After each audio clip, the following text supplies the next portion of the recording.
أعوذ بالله من الشيطان الرجيم بسم الله الرحمن الرحيم الحمد لله رب العالمين بارئ الخلائق أجمعين فاطر السماوات والأرضين والصلاة والسلام على سيدنا ونبينا أبي القاسم محمد اللهم صل على محمد وعلى محمد وعلى أهل بيته الطيبين الطاهرين ولعنة الله على أعدائهم إلى قيام يوم الدين رب اشرح لي صدري ويسر لي أمري واحلل عقدة من لساني يفقه قولي أما بعد السلام عليكم ورحمة الله وبركاته. Today, inshallah, we will be looking at the life of our ninth Imam, the descendant and heir of our beloved Prophet, our Imam Muhammad al-Taqi al-Jawad alayhi salatu wassalam. Imam Muhammad Taqi alayhi salam, whose martyrdom we commemorated just a few nights ago, was the son of our eighth Imam, Imam Ali al-Rida alayhi salatu wassalam. And he was born almost 200 years after the death of our beloved Prophet Muhammad Mustafa sallallahu alayhi wa alih. The Prophet passed away in the beginning of the 11th year of Hijrah, and Imam Muhammad Taqi alayhi salam was born in the year 195 after the Hijrah. So almost 2 centuries of Islam had come to pass, and it was during the period of the imamat of Imam Ali Rida alayhi salatu wassalam that a very important anniversary was taking place, and that is the 100-year anniversary of the establishment of the Muslim calendar, the year 200 after the hijrah of the Prophet. And although there is no special significance for that year, but in the minds of many Muslims, they may have assumed that something of historic proportions was going to take place at that time. Some of you who may be old enough, you can remember back to the year 2K, when 1999 changed to the year 2000. And although historians may say that, properly speaking, that's not the end of the second millennium, but in popular imagination, that was considered to be a very important day. And there were many different kinds of stories circulating that technologically, a lot of computers are not programmed for that date change, and they may shut down, and whole cities may lose power, and airplanes may not be able to fly because they will not be able to communicate with their control towers. And then some people were saying the world is going to come to an end and there will be a massive war. And so whether technologically speaking or religiously speaking, there was a whole lot of uncertainty in people's lives because of expectations about what is going to happen when the year 1999 comes to an end and the year 2000 begins. And those of us who lived through it, we know that nothing happened. December 31st, 1999 ended. January 1st, 2000 came, just like any other new year, or actually like any other day of the year. And no planes fell out of the sky, no banks lost track of their depositors, and no other supernatural events occurred as well. But there is an expectation that exists among certain people within society. And then when that date passes and nothing happens, it's very easy for people to forget that just a few weeks ago or a few days ago, the story was very different. People were expecting something of historic proportions and now it didn't take place, that doesn't mean that we can forget the uh, the causes and the effects of those historic expectations. So the same thing applies to our situation with the period of the imamat of Imam Ali Rida alayhi salam. The year 200 was coming, and for many people in the Muslim world, they were looking around and they said that this religion promised to bring justice, it promised to spread the light of Islam in every corner of the world. And for some people, this was the golden age of Islam, because the Abbasid Caliphate at this time had vast borders from Africa and Europe all the way to Central Asia and South Asia, and vast wealth and progress of sciences and culture and refined literature and art and trade and all of those factors of the golden era of Islam, they were present at that time. But many Muslims, especially Shia, but even many non-Shia Muslims, they also observed that in spite of all of the achievements of Islamic civilization, there was widespread injustice. The heart and the essence of the Islamic religious message was being forgotten. And because these Muslims knew of the prophecies from Prophet Muhammad and the statements of the Imams, the descendants of the Prophet from Ahlul Bayt, they expected that this situation would change. The power of the Abbasid Empire would come to an end, and a righteous ruler who was an heir and a descendant of the Prophet would come. And many people didn't know which Imam it was going to be, and they may not even have known that the descendants of the Prophet were Imams. They might have just thought that Imam Muhammad Baqir, Imam Ja'far Sadiq, Imam Musa Kadhim, Imam Ali Rida, alayhim as-salatu was-salam, they were just noble people and pious people and very admirable people. So regardless of the amount of knowledge people had or didn't have, they expected that at some time the Abbasid government is going to come to an end, and an heir of the Prophet will come and take charge of the Muslim world, and all of that wealth and all of that power that exists in the hands of the unjust Abbasid government will come into the hands of Ahlul Bayt. And they will use it justly, and they will eradicate poverty and oppression, and they will spread the message of Islam in every corner of the world. So it was even much more powerful than Y2K. And in the years leading up to the year 200 Hijri, many people said that, well, this is the 100-year anniversary of the establishment of the Islamic calendar, the establishment of Islamic civilization. Maybe this is the year when that divine promise is going to take place. And the Imam will announce his message, and the Abbasid government will come to an end. And so imagine all through society, in every corner of the Muslim world, there was that expectation. There was that impatience for the injustice of the Abbasids to come to an end, and for Ahlul Bayt to be given their due and their right, and to spread the message of Islam in its true form. And again, this was not just the Shia or those who knew the Imams and knew that they were Imams, but even many other people in society, they had heard those sayings of the Prophet and they had that expectation. And now imagine how difficult it was for the Imams themselves, Imam Ali Rida and Imam Muhammad Taqi al-Jawad, to respond to people's expectations. Because on the one hand, the Imam has to tell people that this promise is true.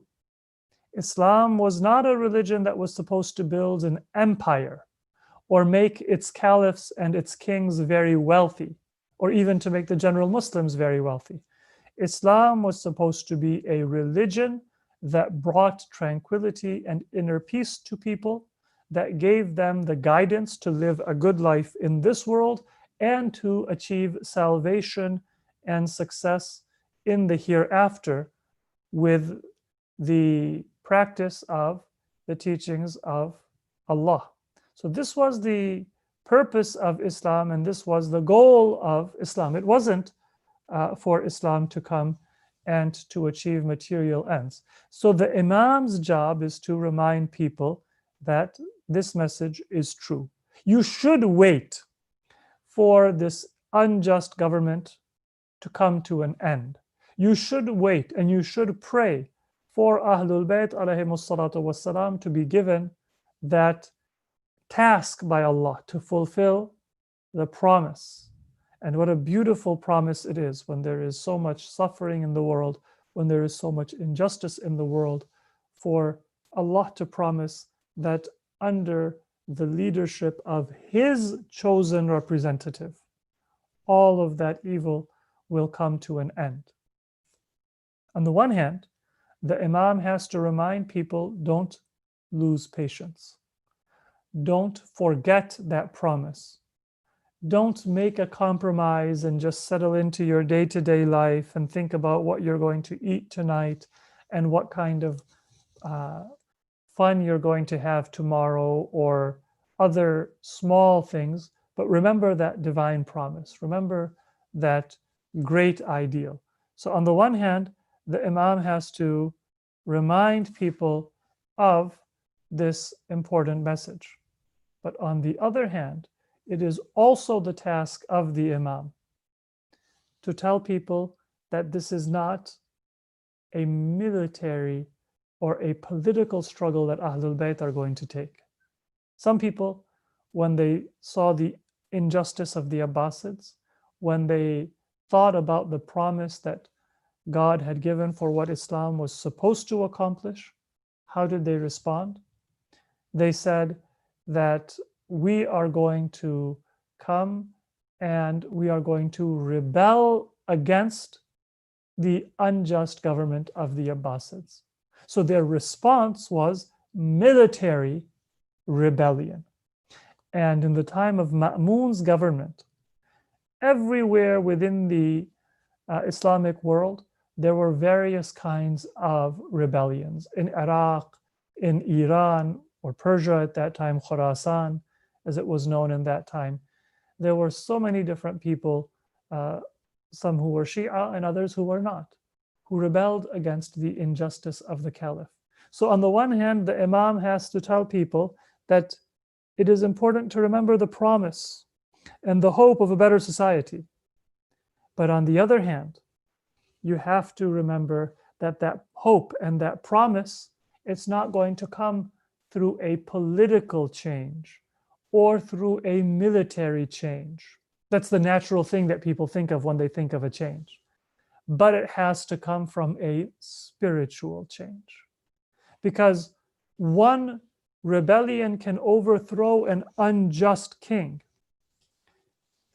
However, if the people involved in that rebellion, if the leader of that rebellion is not a different kind of person than the previous king, and if the society is not a different kind of society than the previous society, they will just repeat the mistakes of the people that they rebelled against and the people that they overthrew.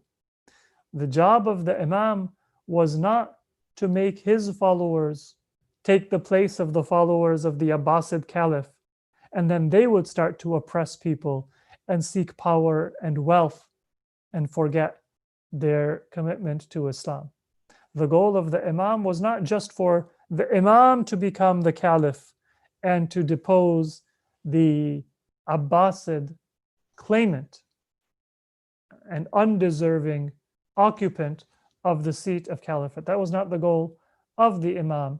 The goal of the Imam was to change that system of oppression, and that requires a spiritual change. Imagine today, just to give an imperfect example, but so we can appreciate it. Imagine today that you see so many people in society who don't have access to affordable housing. They don't have access to a dignified job and a dignified life. They don't have access to healthcare. Their children don't have access to schooling, to nutritional meals, to places where they can exercise and where they can play in safety.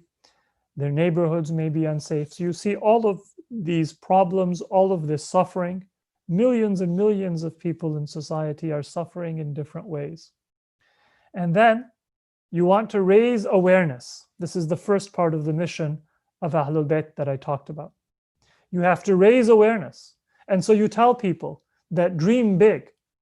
Don't think that we have to live in a society where tens of millions of people don't have enough food to eat and don't have a safe place to live. Don't think you have to live in a society where people don't have health insurance and have to delay getting medical checkups or treatment for their suffering because they can't afford it. You don't have to live in a society where there are all of these problems. And then what are people going to do? They're going to say that, well, we have to do something. Maybe they'll think about registering to vote.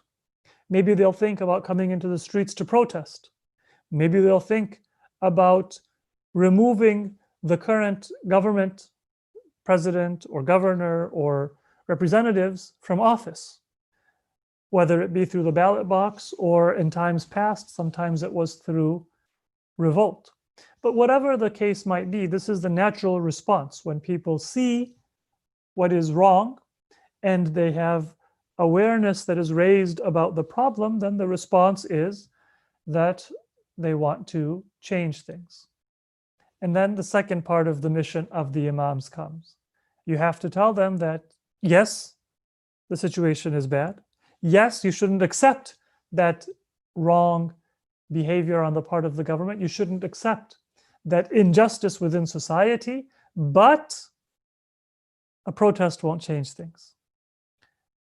A new election won't change things. A political solution or a military solution won't change things because it might be a temporary change.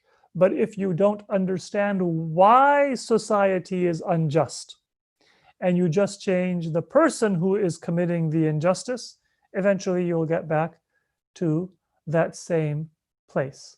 So all of those other activities that you may do, and they're good in their own place, whether it be voting, whether it be protesting, whether it be trying to remove people from office, all of those activities, they might be good in their place. But whatever you need to do, you need to begin with and focus most importantly on a change in knowledge and awareness. That's where everything needs to begin. Because if people have a different consciousness of what is good and what is bad, if people have a different understanding of the values that are worth living for and even sacrificing their life for, then they will be able to create a better society through their political and their other activities. So this is the balance that our Imams had to achieve. On the one hand, don't forget your ideals.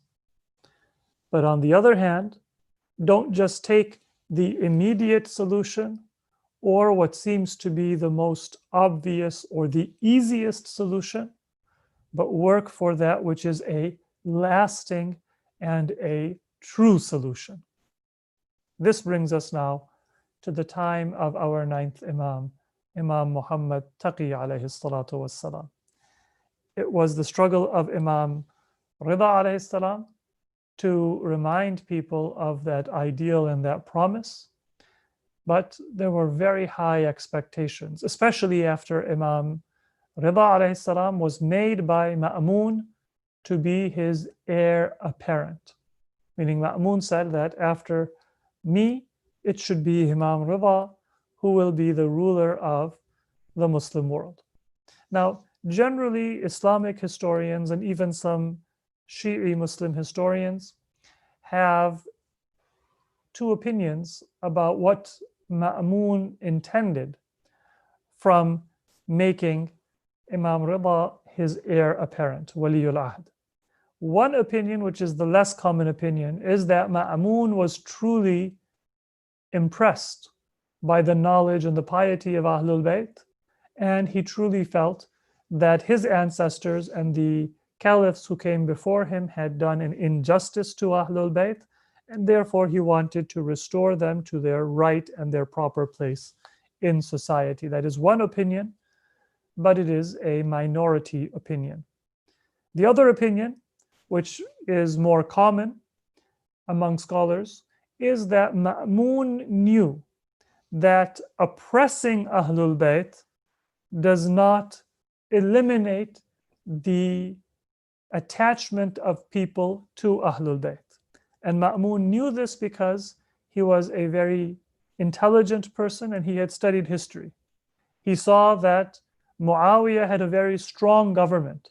But the moment that Yazid came and fought against Ahlul Bayt, the descendants of Abu Sufyan and Muawiyah were not able to continue their rule. And Yazid's own son refused to continue the injustice and the oppression of his grandfather Muawiyah and his father Yazid. And the government switched to another branch of the Umayyad dynasty, the descendants of Marwan ibn al-Hakam. And it is said that Marwan and Abdul Malik maintained a policy of not openly oppressing Ahlul Bayt because they also saw what happened to the descendants of Abu Sufyan after Karbala. But then gradually the Umayyads became jealous of Imam Muhammad Baqir and Imam Ja'far Sadiq. So Imam Zain al-Abidin, Imam Muhammad Baqir, Imam Ja'far Sadiq, they were martyred by the governments and the caliphs and their governors in Medina during their times. And when the oppression of the Umayyads reached its extreme, they were overthrown. So Ma'mun knew this history, and he said that this is not the way for me to establish my own government. Let me bring Imam Rida close and make the people think that I have the blessings of Imam Ali Rida alayhi salatu wassalam. I have made peace with Ahlul Bayt of the Prophet. And there's no more reason to consider the caliphs the enemy of Ahlul Bayt. And so Ma'mun was trying, according to this view among scholars, a different tactic, a different way of accomplishing the same goal that Muawiyah had, or that Harun had before him, which was to try to solidify their own government and marginalize Ahlul Bayt. But what ended up happening? What ended up happening is that when people saw that Imam Rida is this close to the center of power, their hope and their expectation became even more strong. Now maybe Imam Rida will become the caliph. Now maybe Imam Ali Rida alayhi salam will be able to fulfill that divine promise. And this reached a peak until the martyrdom of Imam Rida. And many historians say that it was Ma'mun himself who poisoned Imam Rida alayhi salam because of the popularity of the Imam and the jealousy Ma'mun had towards him. So Imam Jawad alayhi salam now is in this time, a very complex time. And there are these expectations among the Shia. There is the same level of repression from the Abbasids because of the popularity of the Imam. This explains a few things. Number one, Allah subhanahu wa ta'ala decreed that Imam Jawad alayhi salam would become the Imam at a very young age. Imam Jawad became Imam at the youngest age of any Imam up until his time. He was approximately 8 years old when he became the Imam. So there's many reasons which could be given and have been mentioned, and there were many blessings for the Shi'i community for the Imam to be this young. But one of those blessings and one of those reasons was that those expectations which some people had, that at any moment Imam Rida alayhi salam can become the caliph. At any moment the movement of the Imams will begin. And so people then may, stop studying. They may stop working in their businesses because they expect, well, everything is going to change. So we'll just wait. Any day now, we're going to hear that Imam Rida alayhi salam has become the ruler of the Muslim world. And so what point is there for farmers to plant their crops? What point is there for business people to go to their stores? What point is there for students to study when the revolution has started? When Imam Jawad became the Imam at a young age, it put a little bit of a pause on those over enthusiastic expectations people had. It reminded them that Allah has a plan and a time for everything. Imam Jawad now has become the Imam. He is very young. And so, inshallah, over the course of time, Allah subhanahu wa ta'ala will pardon me, fulfill his promise made to Ahlul Bayt and made to the Muslims through Ahlul Bayt. So this was one blessing. The gradual change in people's expectations, so they go from being over enthusiastic to being patient and waiting for the fulfillment of God's promise. The second, though, is that it reminded people of those ideals. Because initially there were many people who were hesitant and unsure about the imamat of Imam Jawad. How can a young boy of 8 become the leader of the Muslim Ummah when there are such learned scholars and old, experienced people in the Muslim world? Sunni scholars and fuqaha and jurists. And even within the Shi'i community, there were hundreds of narrators of ahadith and scholars. Imagine that you have such a rich scholarly community and all different schools of thought of Islam. And now the Shi'i Muslim community comes and says, our Imam is an 8-year-old boy. Some Shia, they may really have had questions. Other Shia, they may have been willing to accept the Imam, but they were thinking, what will people say? When we tell them that our Imam is so young, they will make fun of us. They will tell us that they have so many scholars, they have so much intellectual history, and we have a young Imam. They will say he is inexperienced, he is unqualified, na'udhu billah.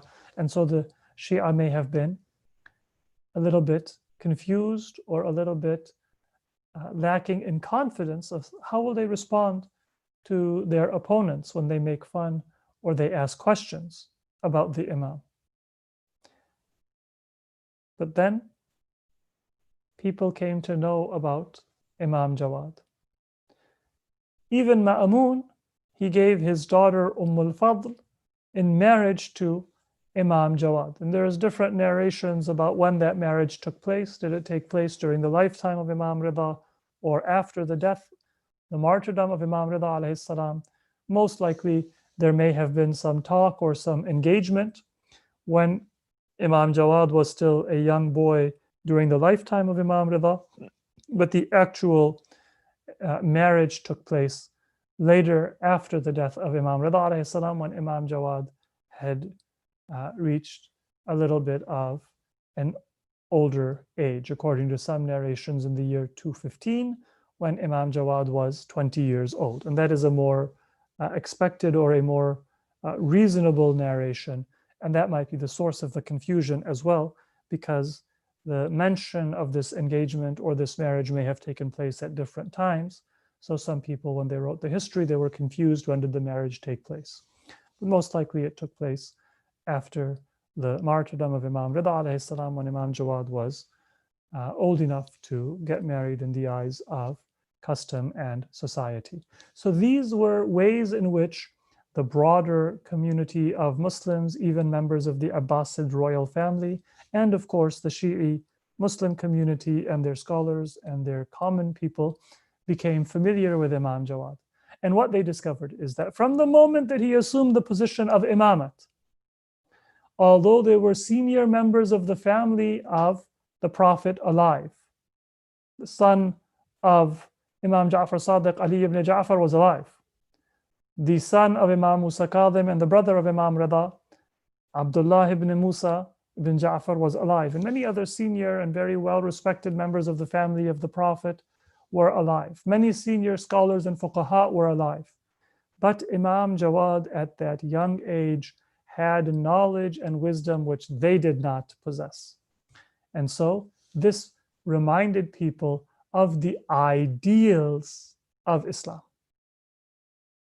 That when Allah blesses a person and gives him the position of imamat, it doesn't matter how old that person is, it doesn't matter what circumstances that person may be in materially or physically, Allah provides the knowledge and the wisdom and the guidance for that person to fulfill their role of leadership and their role of wilayat of the Muslim community. So the young age of the Imam lowered people's false expectations and gave them a lesson of patience, and it also reminded people of the wisdom of Allah, the power of Allah to give such limitless knowledge to such a young child. Maybe it even reminded people of the story of Prophet Isa alayhi salam mentioned in the Quran, that even as an infant he had knowledge which the rabbis and the scholars of Bani Israel did not have. Let us conclude with a hadith of Imam Jawad. Imam Muhammad Taqi Jawad alayhi salatu wasalam has said that al-mu'minu yahtaju ila thalathi khisal. A believer needs 3 attributes in life. These are the secrets of success for a believer. Number 1, tawfiqim min Allah. A believer needs guidance from Allah. We don't do things on our own terms. Allah grants us tawfiq. He gives us circumstances that allow us to succeed, and we should never think that we are self-made people. That I studied hard, I succeeded. I worked hard, I succeeded. No. Tawfiq from Allah is what allows us to get those opportunities and make use of those opportunities for our betterment.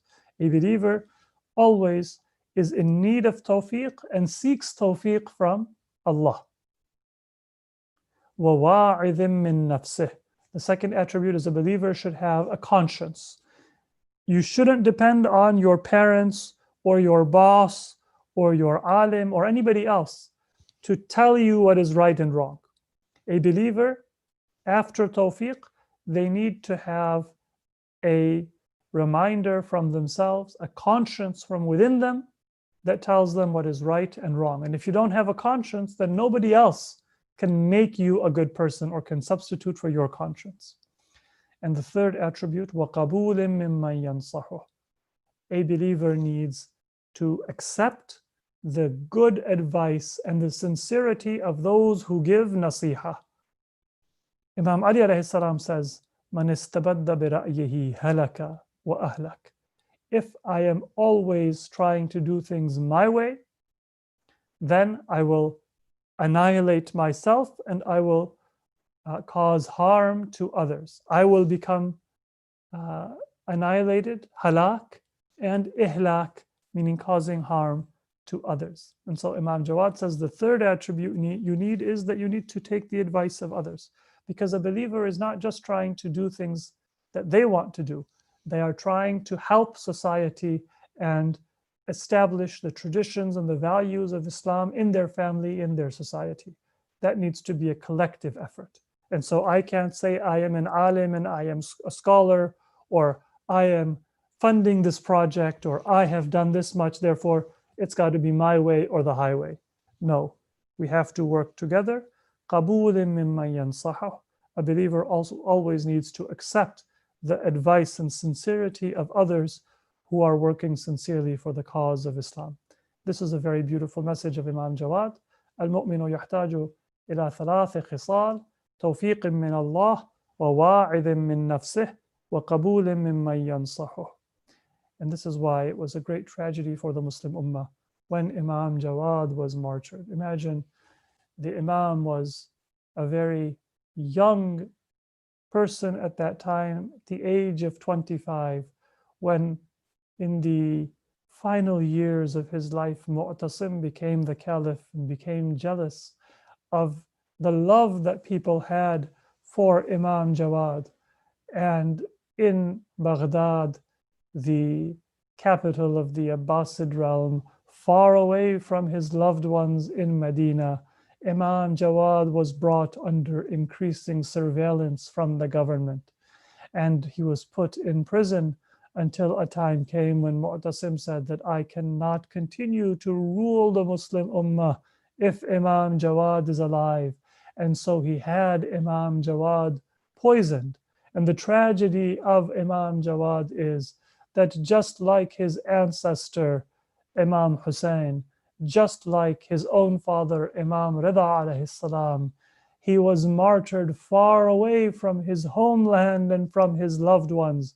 Imam Hussein was martyred in Karbala. Imam Rida was martyred in the land known as Mashhad today. And Imam Jawad was martyred in Baghdad, the capital and the seat of the oppressive government of the Abbasids. And many people in Baghdad, they didn't even know the extent of the suffering and the oppression that Imam Jawad suffered.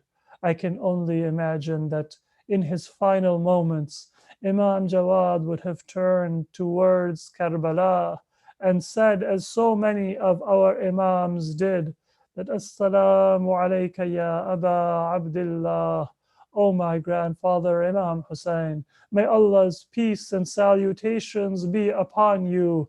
I am also in the land of Ghurba. I am far away from my family in Medina, from my homeland, from my loved ones. But there can be no Ghurba like your Ghurba. There can be no suffering like your suffering, O Imam Hussein, because your family was with you. Your loved ones had come to Karbala with you, but you saw that they were dying of thirst before your eyes, and you knew that after your martyrdom, they would not be able to return to their homeland, but they would be made captives, and they would have to suffer in the dungeons first of Kufa and then Damascus before they were allowed to return home. It is said in history that Imam Zainul Abidin alayhi salam, when he was asked what was the greatest suffering that you underwent, he didn't mention the martyrdom of Karbala, but he said the suffering and the indignity that the daughters of the Prophet and Lady Fatima and Imam Ali suffered in front of my eyes when they were captives and when their hands and their feet were tied and they were put in the court of Yazid and presented as captives in front of the caliph. Those indignities, those uncouth and vulgar words of Yazid, and the entire court of Yazid staring at us, some of them with hatred and some of them with pity, and not a single Muslim to stand up in defense of Ahlul Bayt. That was the greatest injustice and indignity and tragedy that Imam Zainul Abidin mentioned. Imam Jawad also died in Ghurba, and Imam Hussein is the Imam of those who are far from their loved ones and who are suffering. There are many people in our time who are also suffering, who are separated from their families. O Allah, بحق Muhammad wa Ali Muhammad, fulfill our hajat and our prayers. O Allah, we ask you to grant us our worldly and our spiritual needs, and to keep us on the path of Imam Muhammad Taqi alayhi salam and the path of Ahlul Bayt alayhim salatu wassalam. Allahumma salli ala Muhammadin wa ali Muhammad. We will now begin Dua Kumayl, which will be recited by our brother Khalid Abbas. Bismillah. Assalamu alaikum. Wa alaikum assalam wa rahmatullah. اعوذ باللہ من الشیطان الرجیم بسم اللہ الرحمن الرحیم اللہم صلی علی محمد وآل محمد اللہم صلی علی محمد وآل محمد اللہم صلی علی محمد وآل محمد وعجل فرجہم بسم اللہ الرحمن الرحیم اللہم انی اسألک برحمتک التي وسعت كل شیء وبقوتك التي قهرت بها كل شيء وخضع لها كل شيء وذل لها كل شيء وبجبروتك التي غلبت بها كل شيء وبعزتك التي لا يقوم لها شيء وبعظمتك التي ملأت كل شيء وبسلطانك الذي على كل شيء وبوجهك الباقي بعد فناء كل شيء وبإسمائك التي ملأت أركان كل شيء وبعلمك الذي أحاط بكل شيء وبنور وجهك الذي أضاء له كل شيء یا نور یا قدوس یا نور یا قدوس یا نور یا قدوس یا اول الاولین ویا آخر الآخرین اللہم اغفر لی الذنوب التي تعتق الاسم اللہم اغفر لی الذنوب التي تنزل النقم اللہم اغفر لی الذنوب التي تغیر النعم اللہم اغفر لی الذنوب التي تحبس الدعاء اللہم اغفر لی الذنوب التي تنزل البلاء اللہم اغفر لی الذنوب التي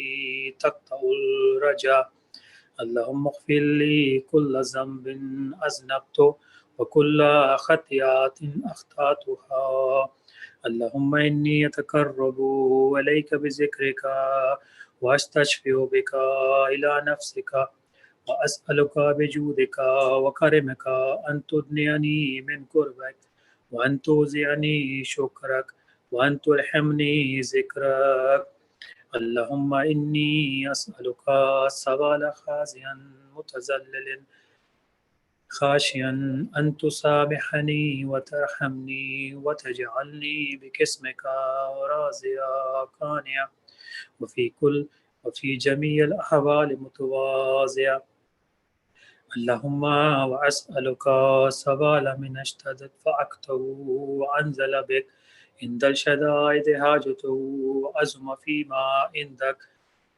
فيما عندك رغبته اللهم عظم سلطانك وعلى مكانك وخفي مكرك وزهر أمرك وغلب قهرك وجرت قدرتك ولا يمكن الفرار من حكومتك اللهم لا أجد لا ذنوبي غافرا ولا لكباهي ساترا ولا لشيء من عملي القبيح بالحسن مبدلا غيرك لا إله إلا أنت سبحانك وبحمدك ظلمت نفسي وتجرعت بجهلي وسكنت إلى قديم ذكرك لي ومنك علي اللهم مولاي كم من قبيح سترته وكم من فادح من البلاء أقلته وكم من عسار وقيته وكم من مكروه دفعته وكم من ثناء جميل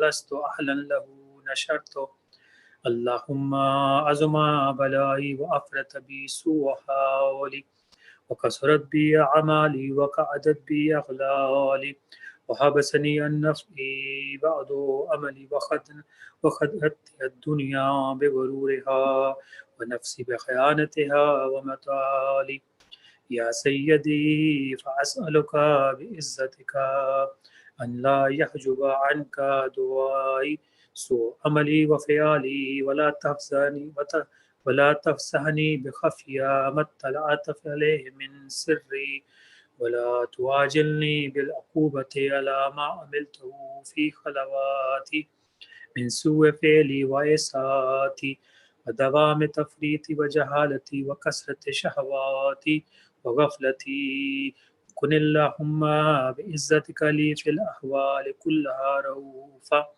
وعلي في جميع الأمور عطوفا.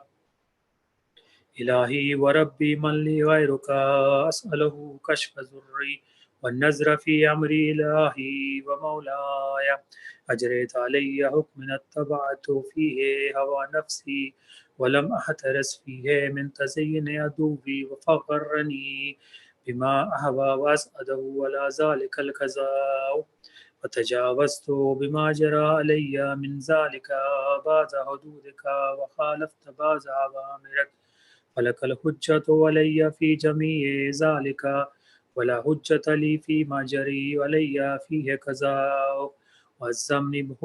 والزمني حكمك وبلاؤك وقد آتيتك يا إلهي بعد تقصيري وإسرافي على نفسي معتذرا نادما منكسرا مستقيلا مستغفرا منيبا مكرا مذعنا معترفا لا أجد مفرا من مكان مني أنا أتوجه إليه في أمري غير قبولك عذري وإدخالك إياي في ساعة من رحمتك. اللهم فأقبل أزري وارحم شدة زري وفكني من شدة وساكي. يا رب ارحم ضعف بدني يا رب ارحم ضعف بدني يا رب ارحم ضعف بدني ورقة جلدي ودقة عزمي. يا من بدأ خلقي وذكري وتربيتي وزري وبري وتغذيتي هبني الابتداء كرمك والسالف برك به. يا إلهي وسيدي وربي أتراك مؤذبي بنارك بعد توحيدك وبعد ما انتبه إليه قلبي من معرفتك ولهج به لساني من ذكرك وأعتقده ضميري من حبك وبعد صدق اعترافي بدعائي خاضعا لربوبيتك. هيهات أنت أكرم من أنت زي من ربيته وتبعد من أزنيته وتشرد من آويته وتسلم على البلاء من كفيته ورحمته. وليت شعري يا سيدي وإلهي ومولاي أتسلط النار على وجوه خرت لعظمتك ساجدة وعلى ألسن نطقت بتوحيدك صادقة بشكرك مادحة وعلى قلوب تعرفتك بإلهيتك محققة وعلى زمائر هوت من العلم بك حتى صارت خاشعا وعلى جوارها ساعت إلى أوطان تؤبتك طاعة وأشارت باستغفارك مذعنا. ما هكذا الظن بك ولا أخبرنا بفضلك عن يا كريم يا رب. أنت تعلم ضعفيا قليلا من بلاء الدنيا وعقوباتها وما يجري فيها من المكاره على أهلها ألا أن ذلك بلاء ومكروه قليل مقصود يسير بكاه كثير مدته. فكيف احتمال للبلاء الآخرة وجليل وقوع المكاره فيها فهو بلاء تطول مدته ويدوم مقامه ولا يخفف عن أهله لأنه لا يكون إلا عن غضبك وانتقامك وسخطك وهذا ما لا تقوم له السماوات والأرض. يا سيدي فكيف بي وأنا عبدك الضعيف الذليل الحقير المسكين المستكين.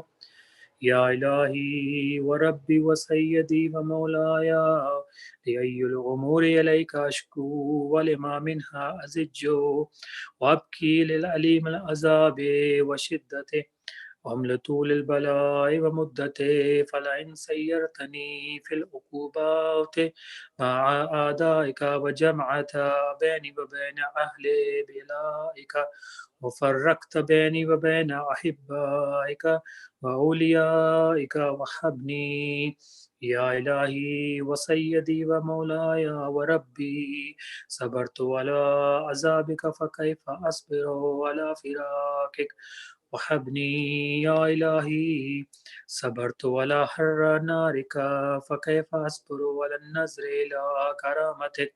أم كيف أسكن في النار ورجائي يفوق فبعزتك فبعزتك يا سيدي ومولاي أقسم صادقا إن تركتني ناطقا لأزجن إليك بين أهلها زجيج العاملين، ولأصرخن إليك صراخ المستصرخين، ولأبكين عليك بكاء الفاقدين، ولا أنادينك أين كنت يا ولي المؤمنين، يا غاية آمال العارفين، يا غياث المستغيثين، يا غياث المستغيثين، يا غياث المستغيثين، يا حبيب قلوب الصادقين، ويا إله العالمين. أفتراك سبحانك يا إلهي وبحمدك تسمع فيها صوت عبد مسلم سجن فيها بمخالفته، وذاك طعم عذابها بمعصيته وحبس بين أطباقها بجرمه وجريرته، وهو زجج عليك زجيج مؤمل لرحمتك، ويناديك باللسان أهل توحيدك، ويتوسل عليك بربوبيتك يا مولاي، فكيف يبكي في العذاب وهو يرجو ما سلف من حلمك ورأفتك ورحمتك.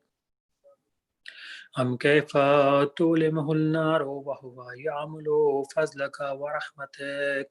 أم كيف يهركه لهيبها وأنت تسمع صوته وترى مكانه. أم كيف يشتمل عليه زفيرها وأنت تعلم ضعفه.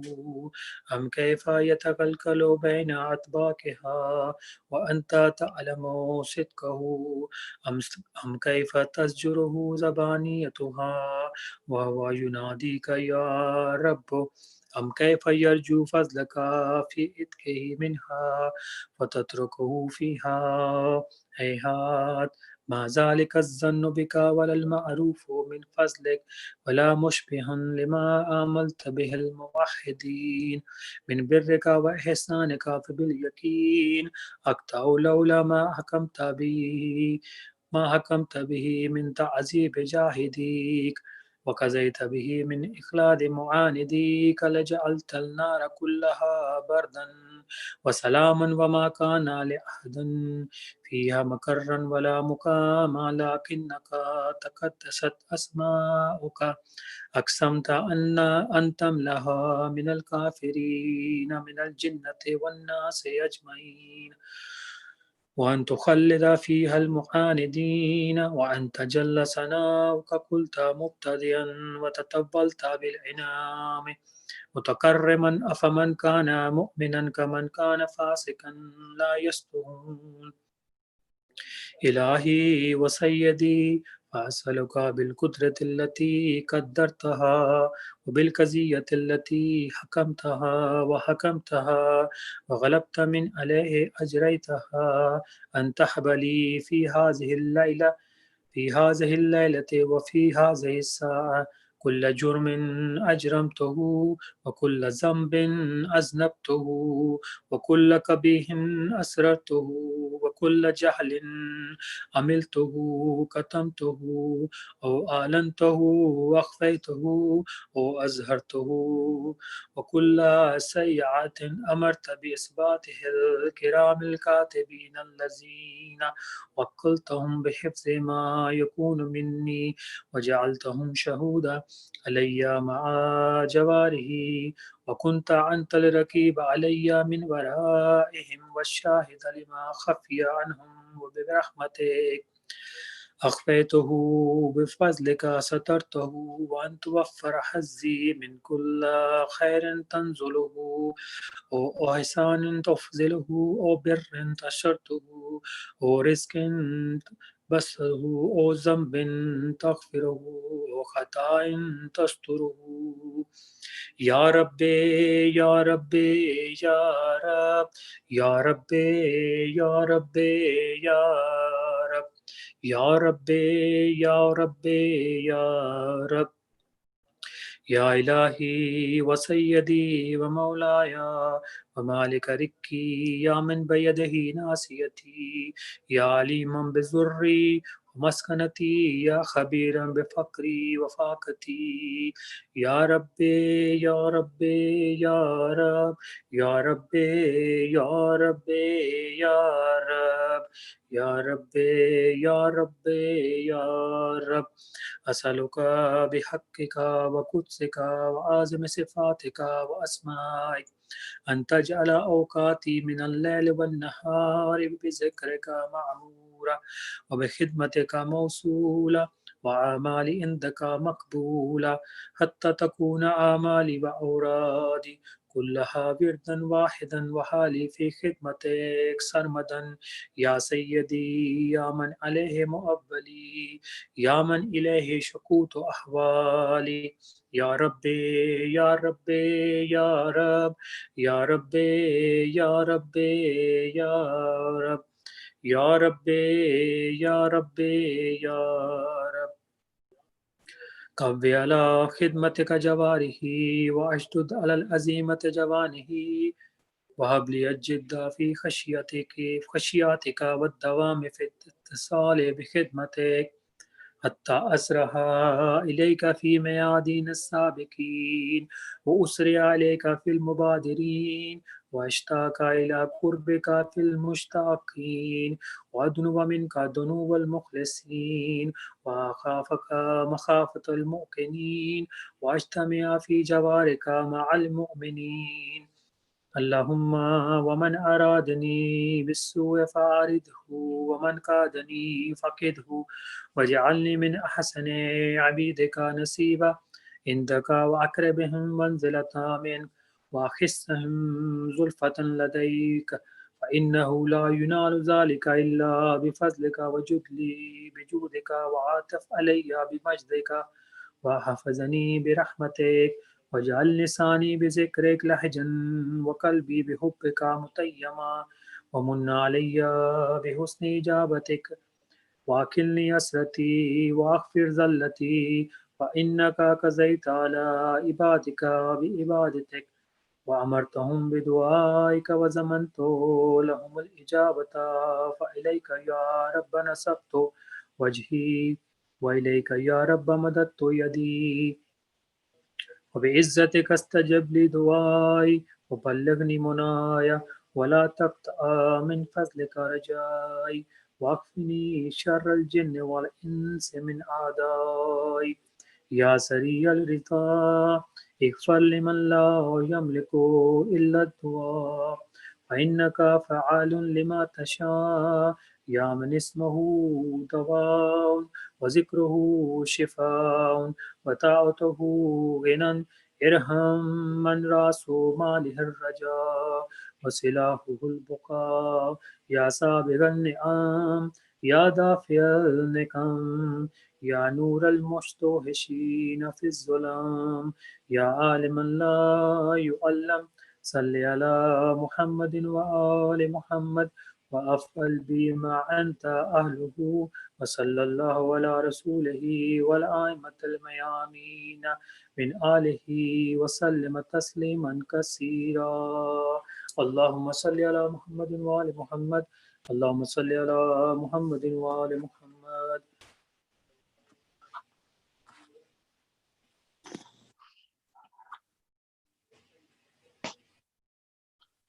زیارت وارث. اشهد السلام علیکم یا وارث آدم صفوت اللہ. السلام علیکم یا وارث نوح نبی اللہ. السلام علیکم یا وارث ابراہیم خلیل اللہ. السلام علیکم یا وارث موسیٰ کلیم اللہ. السلام علیکم یا وارث عیسیٰ روح اللہ. السلام علیکم یا وارث محمد حبیب اللہ. السلام عليك يا وارث أمير المؤمنين ولي الله. السلام عليك يا ابن محمد المصطفى. السلام عليك يا ابن علي المرتضى. السلام عليك يا ابن فاطمة الزهراء. السلام عليك يا ابن خديجة الكبرى. السلام عليك يا ثار الله وابن ثاره والوتر الموتور. أشهد أنك قد أقمت الصلاة وآتيت الزكاة وعملت بالمعروف ونهيت عن المنكر وأطعت الله ورسوله حتى آتاك اليقين. فلعن الله أمة قتلتك، ولعن الله أمة ظلمتك، ولعن الله أمة سمعت بذلك فرضيت به. يا مولاي يا أبا عبد الله، أشهد أنك كنت نورا في الأصلاب الشامخة والأرحام المطهرة، لم تنجسك الجاهلية بإنجاسها ولم تلبسك من مدلهمات ثيابها. وأشهد أنك من دعائم الدين والأركان المؤمنين. وأشهد أنك الإمام البر التقي الرضي الزكي الهادي المهدي. وأشهد أن الأئمة من ولدك كلمة التقوى وأعلام الهدى والعروة الوثقى والحجة على أهل الدنيا. وأشهد الله وملائكته وأنبياءه ورسله أني بكم مؤمن وبأيابكم موقن بشرائع ديني وخواتيم عملي، وقلبي لقلبكم سلم وأمري لأمركم متبع. صلوات الله عليكم وعلى أرواحكم وعلى أجسادكم وعلى أجسامكم وعلى شاهدكم وعلى غائبكم وعلى ظاهركم وعلى باطنكم. السلام عليك يا علي بن الحسين. السلام عليك يا أولاد الحسين، يا أصحاب الحسين. يا ليتنا كنا معكم فنفوز معكم. السلام عليكم ورحمة الله وبركاته. Jazakumullah. Santum. This brings our program for today to a conclusion. Allahumma salli ala Muhammadin wa ali Muhammad.